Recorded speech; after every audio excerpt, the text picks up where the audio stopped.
आपण ऐकत आहात VAG मराठी स्टोरीज आणि मी सादर करते आहे साद तुला, एक नवी कोरी ऑडिओ स्टोरी. वाचकांच्या पसंतीस उतरलेली शरयू आणि मल्हारची कथा. चला सुरुवात करते. साद तुला भाग 15. हाय प्रांजल. ती खाली येताच तो एकदम तिच्या समोर जाऊन म्हणाला आणि त्याला पाहून तिच्या चेहऱ्यावर असलेले हास्याचे भाव क्षणार्धात विरले. तू ना तुझ्या तोंडून माझं नाव अजिबात घेऊ नकोस. मी का बोलते म्हणा तुझ्याशी. ओठांचा कोपरा उडवत तोंड वेडावत ती सरळ भरभर तिच्या स्कूटीकडे निघून गेली. प्रांजल थांब. Pranjal, I am very sorry for what I did. Please मला सांग ना शरयू कुठं आहे. तिचा नंबर स्विच ऑफ का येतोय. What come again. शरयू तिचा नंबर लागत नाहीये. Are you serious man. पहिली गोष्ट, तिचं नाव सुद्धा तू तुझ्या तोंडाने घेऊ नकोस. आणि ज्यासाठी तू सॉरी म्हणतोयस ना, तुला खरंच समजलं तरी आहे का की तू काय केलंयस. ॲक्च्युली यू डोंट डिझर्व हर. आणि हो, मला माहिती आहे, तरीही मी तुला कधीच सांगणार नाही ती कुठं आहे, कळलं. सो लिव्ह मी नाव. म्हणत ती तिच्या स्कूटीवर बसली, पण त्याने स्कूटीसमोर जाऊन तिची स्कूटी अडवली. प्रांजल प्लीज, मला खरंच पश्चाताप होतोय मी जे काही केलंय त्याचा. मी तुझी माफी मागतो आणि मला तिचीही माफी मागायची आहे. म्हणून विचारतोय मी की ती कुठं आहे. मल्हारचे हात आता जोडले गेले होते तिच्यासमोर. तुला एकदा सांगितलेलं कळत नाही का. माझं डोकं खाऊ नकोस हा. आणि काय म्हणालास तू. तिची माफी मागायची आहे. ओ वाव, एकदा तिचं हृदय निर्दयीपणे तोडलंस आणि आता तिची माफी मागायची आहे. आणि तुला असं वाटलंच कसं की ती तुला माफ करेल. अनबिलिव्हेबल. काय म्हणावं तुझ्या या कॉन्फिडन्सला. ती विचित्र आणि उपहासाने हसली. What I said I mean it Pranjal. मी खरंच सॉरी आहे. एक काम कर, घरी जाऊन घरात असलेली काचेची भांडी तोड आणि पुन्हा जाऊन जोड. बघ जोडली जात आहेत का. म्हणत तिनं सरळ तिची स्कूटी मागे घेतली आणि सरळ वेगाने निघून गेली. प्रांजल थांब, प्लीज सांग ना. Oh shit. त्याने वैतागून तिथेच हाताची मूठ करत आपटू पाहिली, पण काहीच नव्हतं ज्याच्यावर तो त्याचा राग काढू शकत होता. मल्हार, तू इथं काय झालं. गौरव नेमकाच तिथं आलेला त्याला येऊन विचारत होता. तुला काही कल्पना आहे का शरयू कुठं आहे. प्लीज माहीत असेल तर सांगशील का. मल्हार, मला खरंच माहीत नाही आहे. ती अचानक यायची बंद झाली डान्स क्लासला. प्रांजलला माहिती आहे, पण ती सांगत नाही आहे. प्लीज तू तिला विचारून सांगतोस का. अरे तिला नाही माहिती आहे. मी विचारलं नसेल का तिला. ऑलरेडी तिला विचारलंय. इवन तिच्याशीही कॉन्टॅक्ट नाही आहे तिचा. गौरव म्हणाला. पण ती आत्ता मला म्हणाली माहीत असलं तरी सांगणार नाही म्हणून. आय डिड ह्यूज मिस्टेक गौरव. त्याच्या तोंडून एकदम निघून गेलं. काय झालंय मल्हार, नीट सांगशील का. त्या दिवशी तर तिचा विषय काढला तर तू किती चिडला होतास माझ्यावर. मग आज तिला शोधत आलायस. काय भानगड काय आहे. काय नाही, चल मी निघतो. एक महत्त्वाचं काम आठवलंय, बाय. म्हणत तो त्याला टाळून निघाला. गौरव त्याला हाक मारत होता, पण त्याने मागे वळून काही पाहिलंच नाही. स्वतःच केलेलं एवढं मोठं कांड स्वतःच्या तोंडाने त्याला कसा सांगणार होता तो कारमध्ये बसला आणि सरळ कार ऑफिसच्या दिशेने घेतली. जाता जाता रणजितला कॉल लावला. रणजित, 20 मिनिटात मी ऑफिसमध्ये पोहोचतोय. माझ्यासाठी एक माहिती काढणार आहेस. नंदी कन्स्ट्रक्शनच्या ओनरची मुलगी शरयू, ती कुठे आहे याची माहिती काढणार आहेस लवकरात लवकर. म्हणत त्याने फोन कट केला. कार रस्त्यावर धावत होती आणि आता मल्हारचं अस्वस्थ मन वेड्यासारखं धावत होतं. सगळे तिच्यासोबतचे प्रसंग डोळ्यासमोर येऊ लागलेले. ती त्या हातावर फुंकर घालत होती जो तिला धोका देणार होता. तिचे ते निरागस डोळे आता सतत समोर येऊन त्याला त्रास देत होते. तिच्या डोळ्यातलं निष्पाप प्रेम त्याला कटघरात उभं करत होतं आणि तिचा आक्रोश त्याच्या हृदयाला खोल खोल चिरत होता.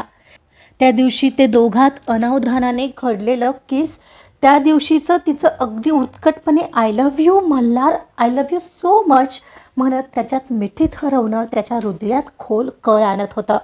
आणि ही अस्वस्थता अगदी असह्य होऊ लागलेली त्याच्यासाठी.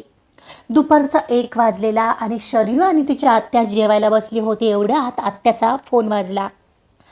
हॅलो वहिनी, ही बघ जेवते. रजनीने नीनाचा आलेला व्हिडिओ कॉल शरयूकडे वळवला. शरयू कशी आहेस बेटा, नंदिनी विचारत होती. मी मस्त आहे मॉम, तू कशी आहेस? ती अगदी शांतपणे म्हणाली, तरीही तिच्या डोळ्यात पाणी भरलं. मी ठीक आहे बेटा, बस तुला मिस करतोय आम्ही. तू बस तुझी काळजी घे, आणखी काहीच नकोय आम्हाला. हो मॉम, मी काळजी घेते, डोंट वरी. डॅड कुठे आहेत? हो आहे तिथं. निनाद, नंदिनीने निनादला हाक मारली. हॅलो बेटा, काय म्हणतेस? सगळं ठीक आहे? निनाद कॅमेऱ्यासमोर आले. हो डॅड, सगळं ठीक. आईच डान्स क्लास जॉईन केला आहे आजपासून. ती आता कुठे हसताना दिसत होती पाहून निनादलाही अतिशय समाधान वाटलं. वा ग्रेट, छान केलंस. तुम्ही कसे आहात डॅड, माय आयडॉल? मी ठीक आहे बेटा, तुला पाहून छान वाटलं. Sharayu keep it up. डॅडचा रोग शरयूला बरोबर कळाला. तिने स्मित केलं तरीही ते लगेचच फिरलं. बरं, लास्ट टाईम मला जमलं नव्हतं म्हणून आत्ता कॉल केला बघ. तुला खूप पाहावं वाटत होतं, आता घरीच होतो म्हणून केला कॉल. ओके, आणि ब्रो कुठं आहे? अगं तो मुंबईला गेला आहे, एक महत्त्वाची मीटिंग होती त्यासाठी. ओके, त्याला सांगा विचारलं. ठेवू आता? हो चल बाय.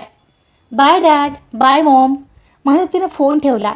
शरयू आज कित्येक दिवसांनी मॉम डॅडशी बोलताना उत्सुकता दाखवत होती. बदल तर होऊ लागलेला तिच्यात. इकडे मल्हार ऑफिसमध्ये पोहोचला. खरं तर डान्स क्लासमधून तिच्या घरी जावं की काय असा विचार आलेला त्याच्या मनात, पण त्याने ते टाळलं. परिस्थिती उगाचच विस्कटेल, कारण वनराजचा त्याच्यावरचा राग त्याला चांगलाच माहिती होता. आणि शिवाय आत्याच्या समोर जाऊन उभं राहायची हिंमत आता त्याच्यात नव्हती. त्याने स्वतःची कार पार्किंगमध्ये लावली आणि घाईघाईने ऑफिस फ्लोअरवर आला. तो थेट रणजितच्या केबिनच्या दिशेने निघाला. आज जाताच रणजित लॅपटॉपवर काहीतरी काम करत होता. मल्हारला बघून तो लगेचच उभा राहिला. बॉस तुम्ही? बरं झालं तुम्ही आलात, मी तुम्हाला कॉल करणारच होतो. रणजित, ते सोड, मी सांगितलेल्या कामाचं काय झालं? काही माहिती मिळाली का? मल्हारचा आवाज थोडा धापा टाकल्यासारखा आणि अस्वस्थ होता. मी काम सुरू केलं आहे बॉस, पण नंदी कन्स्ट्रक्शनच्या ओनरची मुलगी आणि तिच्याबद्दल अशी इतक्या कमी वेळात माहिती काढणं थोडं कठीण आहे. ती कुठे आहे हे अजून नक्की कळालं नाही आहे, पण इतकं नक्की आहे की ती या शहरात तिच्या घरी तर नक्कीच नाही आहे. व्हॉट? ओ, म्हणजे ती पुण्यातच नाही आहे? मग कुठे आहे? मल्हारच्या मनात डायरेक्ट प्रश्न आला. तो त्याच विचारत होता. एवढ्यात रणजित त्याच्या चेहऱ्यावरचे काळजीचे भाव पाहत म्हणाला. बॉस ऐका ना, हे खूप महत्त्वाचं आहे. म्हणजे हिंजवडीच्या प्रोजेक्टसाठी आज सायंकाळपर्यंत काही पेमेंट व्हाउचर्सवर तुमच्या सह्या आवश्यक आहेत. त्यासाठी कंत्राटदारांचे पेमेंट अडले.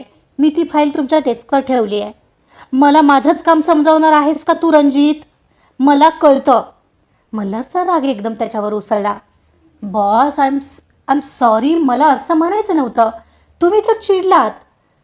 सॉरी, बट मी सांगितले ते काम पहिलं कर. मला आत्ताच सांग किती दिवस लागणार आहेत तिची माहिती काढायला. बस 1 दिवसाचा वेळ द्या, मी माहिती मिळवण्याचा पूर्ण प्रयत्न करेन. ठीक आहे, मी सह्या करून मग जातोय घरी. माझी तब्येत जरा ठीक नाही आहे, काही इम्पॉर्टंट असेल तर कॉल कर. Got it? ओके बॉस, त्याने म्हणताच मल्हारने त्याचा मोर्चा त्याच्या केबिनकडे वळवला.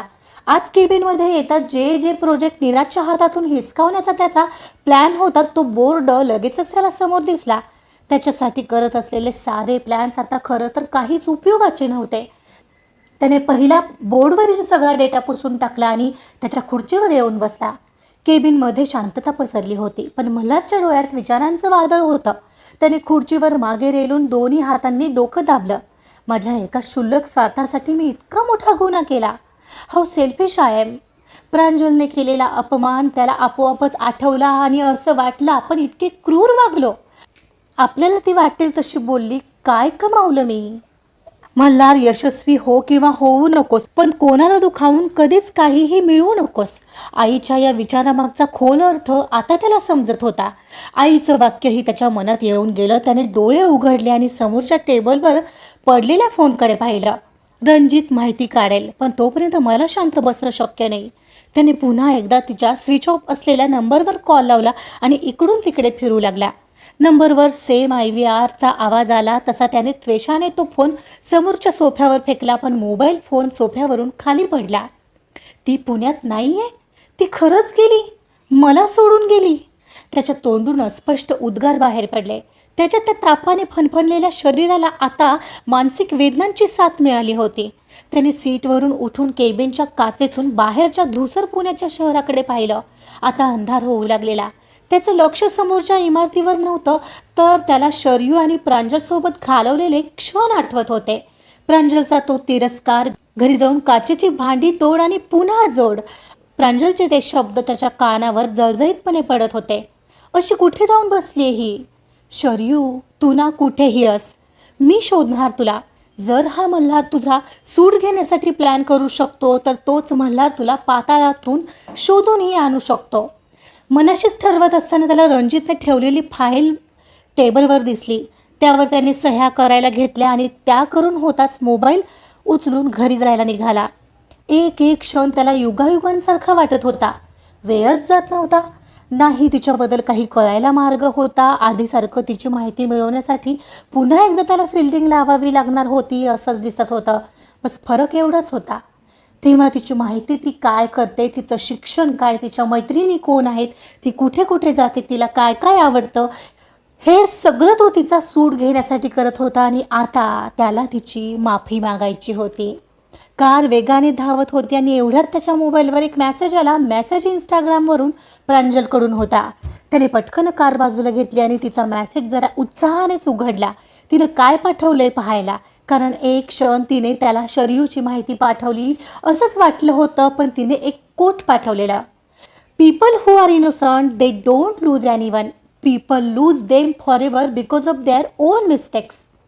जे लोक निष्पाप असतात ते कोणालाही गमावत नाहीत, उलट लोक त्यांच्या स्वतःच्या चुकांमुळे त्यांना कायमचे हरवून बसतात. हा संदेश प्रांजलने जाणून बुजून मल्हारला पाठवला होता. हे त्याला लगेचच कळालं. प्रांजलच्या तिरस्काराची ही अंतिम धार होती. मल्हारला कळून चुकलं की शरयूने त्याला हरवलं नाहीये, तर त्याने स्वतःच्या हाताने तिला कायमचं गमावलंय. आजचा भाग इथेच संपलेला आहे. बघूया आता मल्हार शरयूला शोधण्यासाठी काय काय ट्रिक्स यूज करतो आणि त्याला खरंच तिचा पत्ता मिळतो का. हे सगळं जाणून घेण्यासाठी ऐकत रहा साद. तुला कथा आवडत असेल तर प्लीज लाईक करा, सबस्क्राईब करा आणि शेअर सुद्धा करा. Thank you so much.